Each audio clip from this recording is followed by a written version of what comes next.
మీరు నెల్లూరు వైఎస్ఆర్ కాంగ్రెస్ పార్టీ లోక్సభ అభ్యర్థిగా ఇప్పుడు పోటీ చేస్తున్నారు. మీరు ఇష్ట ప్రకారం వెళ్ళారా, బలవంతంగా మిమ్మల్ని నెట్టారా?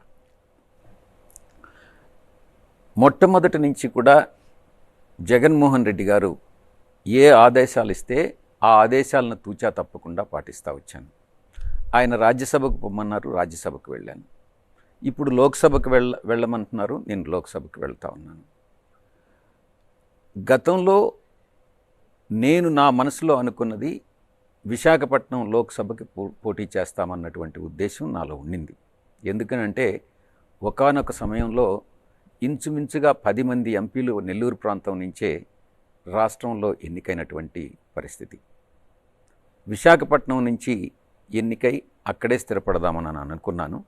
కానీ ఈరోజు జగన్మోహన్ రెడ్డి గారు ఇచ్చినటువంటి ఆదేశాల మేరకు నెల్లూరు లోక్సభ స్థానానికి పోటీ చేసి నెల్లూరులోనే ఎక్కడైతే నేను పుట్టానో, ఎక్కడైతే నేను విద్యాభ్యాసం చేశానో ఆ ప్రాంతంలోనే నేను మళ్ళీ తిరిగి సెటిల్ కావడం జరుగుతుంది.